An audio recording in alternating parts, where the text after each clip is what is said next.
So sometimes life doesn't break us with a storm. It tests us with silence, with long stretches of quiet battles and choices no one sees. Olivia, I hope you realize everything on your own. We were against our son marrying you from the very beginning. Of course, since you're registered here with your daughter, it won't be easy to evict you. But keep in mind, we'll make your life a paradise. Olivia didn't expect anything else. It all began quite simply. They met by chance. He was a delivery guy in a store. Only later did Olivia realize that Michael worked himself to the bone to support his mother, his sister, and her freeloading husband. Michael had also bought the house. But all his relatives immediately registered Olivia there too. They disliked her from day one, and there were plenty of reasons. For one, she refused to serve the entire household, saying everyone could wash their own dishes. With Michael, she felt like a flower, a butterfly. He was a man through and through. He accepted her daughter as his own, and little Kate quickly began calling him Daddy, which drove her mother-in-law crazy. Michael understood, supported, and protected her. Less than 2 years later, he built an extension to the house, added a separate entrance, and sealed off the wall between their half and the one with his mother and sister. That's when the real drama started. His mother shouted so loudly it could be heard at the end of the street. Olivia looked at her husband with worry, knowing how hard this was for him. But Michael unexpectedly stood firm. "Mum, it's time to work. You're not retired, and I have my own family now. I have to think about them." Them? Those people are strangers to us. She made up every imaginable thing about Olivia. Michael and Olivia couldn't have a child, and the mother-in-law was delighted by this fact. Michael got frustrated. Olivia cried. They were together for just 5 years, and then Michael got sick. His mother immediately blamed Olivia, and that was the end of any help from her. Before his death, Michael asked for forgiveness over and over again, but Olivia never understood what exactly for. Kate was 10 when Olivia realized she couldn't take it anymore. One day she packed their bags and told her daughter, "Katie, we're moving to the village." "What village, Mum?" "One where I have a house. It's old and without conveniences, but it'll just be us. No one will pour dirty water on our doorstep or insult us." "But how will we live?" "Like everyone else." "I'll find work. You'll go to school."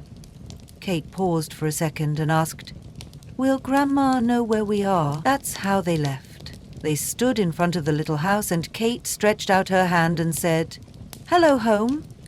A month flew by. With help from neighbors, they fixed up the house a bit. People in the village turned out to be kind and helpful. Everyone tried to do what they could. Kate made new friends quickly and rarely thought of the city. But Olivia still longed for the past, for Michael. Kate often remembered him too. If only he were with us, this house would already be like new. Olivia would stroke her hair and just sigh in silence. Winter came. Olivia worked at the local library and cleaned floors at the community center. It wasn't much, but it was enough. The school was in the neighboring village. Kids often came back frozen like icicles. "Sweetheart, you know we only bought this coat this year. If you keep this up, it won't last till next winter. And what if you get sick?"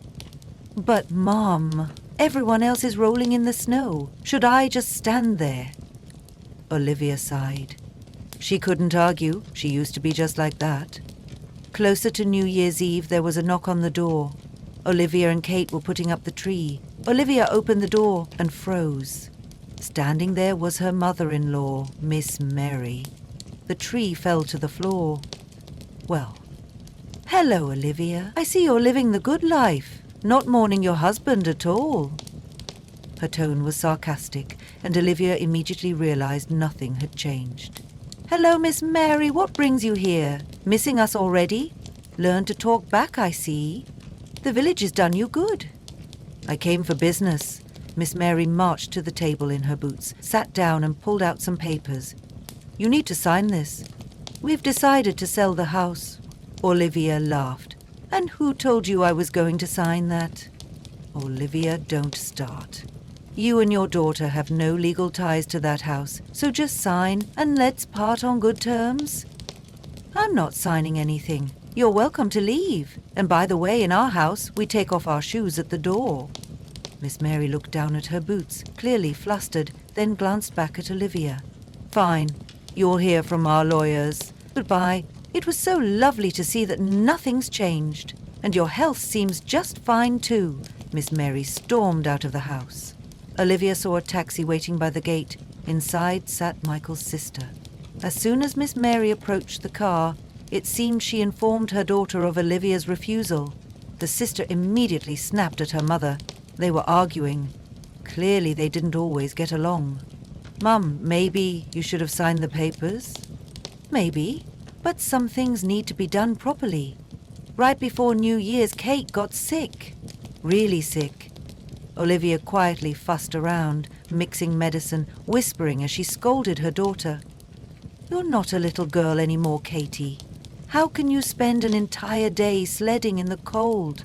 By night, Kate's condition worsened. Olivia called an ambulance. Pneumonia. They took her to the hospital. Once Olivia was sure Kate was stable, she kissed her on the forehead. I'll come visit you the day after tomorrow, sweetheart. Want me to bring you something yummy? Nothing. Just come. Katie, you're a big girl now. Look around. There are younger kids in this ward and they're not crying. I won't cry either, Mum. Olivia's heart broke, but she kept brave face for her daughter. If she cried now, it would only scare the girl more. As she stepped outside to catch her breath, she suddenly heard someone sobbing softly. That was strange. In the middle of the night? During the holidays? She looked behind some trees and froze. Sitting on a bench, quietly crying, was Miss Mary. She flinched when she saw Olivia, turned slowly, sighed, and looked away again. Olivia walked over and sat beside her. After all, this woman was Michael's mother. What's happened? Did someone get hospitalized? Miss Mary nodded, then began to talk. What Olivia heard made her hair stand on end. Miss Mary had been evicted. The shelter had released her roommate, leaving Miss Mary with nowhere to go. And because she couldn't convince Olivia to sign the house sale, they simply threw her out. Come on, get up. Let's go to my place. No use freezing out here. But Olivia... are you sure? Yes, let's go. A couple days later, Olivia returned to visit Kate. Miss Mary walked her to the bus stop. Tell Kate not to be mad at me. People can be fools in their old age. If only you and Michael had a child together, we wouldn't have lost anything. Olivia smiled and boarded the bus. At the hospital, Kate wasn't in her room. The other girls said she went to visit a friend in another room, but didn't say which one. As Olivia peeked into room after room, her legs suddenly gave way. A boy, the spitting image of Michael, looked up at her. She blinked, but he was still there. Hi, he said, smiling shyly. Hi, she replied, stunned. The boy couldn't be more than 5 years old. Mummy, he suddenly called out. Kate came running. For a moment, Olivia forgot about the boy. But before leaving, she remembered him again and approached a nurse. Excuse me, that boy. Who is he? That's the quarantine room before children are sent to the orphanage. His name's Michael. He lived with his mum and grandma. His mum passed away and the grandmother... She's too old to care for him. Could you give me her address? The nurse hesitated, then nodded. Only if you promise not to say where you got it. 2 hours later, Olivia sat silently crying. Now she understood why Michael had begged her for forgiveness. She met the boy's great-grandmother, an old woman who could barely move. Bella never wanted to find Michael. What would she have even told him? He stayed with us only 3 days. The car broke down near our house. When she found out she was pregnant, she decided to keep the baby. She wasn't that young anymore. Who knew it would turn out like this? When she got sick, she did try to find him, but they told her he was dead. That's it? That's the story? I'm old, Olivia. I won't live much longer. Please, I know he reminds you of Michael, but he has no one. Don't leave him. At least visit him, so he knows he's not alone. When Olivia returned home, Miss Mary looked at her with concern. Did something happen to Kate? No? Sit down, Miss Mary. We need to talk. This concerns you too. Miss Mary went pale and sat. Olivia already suspected Michael's ex-wife had been a tough character, but she hadn't expected her to be this relentless. In just a month, Miss Mary managed to get Michael's sister and her husband evicted from the house. She helped Olivia gather all the necessary documents, and Olivia got to know little Michael better. One evening over tea, Miss Mary gently said, "All the paperwork is here. Thank you for not turning your back on your grandson. I'm giving everything to you. Live there with Kate and little Michael. There's enough space. And it's the city. The kids need opportunities, education, medical care. Just, if you'll allow me, I'd like to stay here, in your house. I'll tend the garden. They say people grow closer to the earth in their old age. I'll wait for you to visit. Bring the grandkids sometimes, maybe even you too. I don't understand why you don't want to live in the big house. There's room for everyone." Miss Mary sighed. "Olivia, I may not be a great person, but I understand one thing. If I stay there, you'll never find happiness again. As painful as it is, I truly hope you meet someone. Life doesn't stop. Michael is gone, but you're still here." Olivia hugged her. "You're wrong, Miss Mary. You're a good person and will visit often on weekends, on holidays." Tears streamed down Miss Mary's cheeks. "I'll be waiting."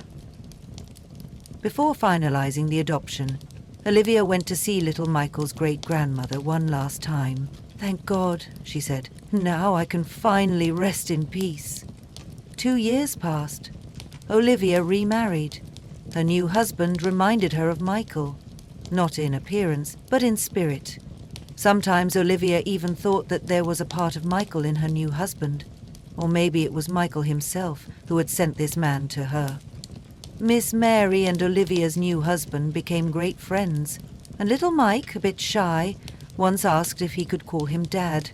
Time moved on. The pain faded, old wounds healed, and they simply continued living their life. If you enjoyed this story, I'd be so grateful if you could support me with a thumbs up. Thank you.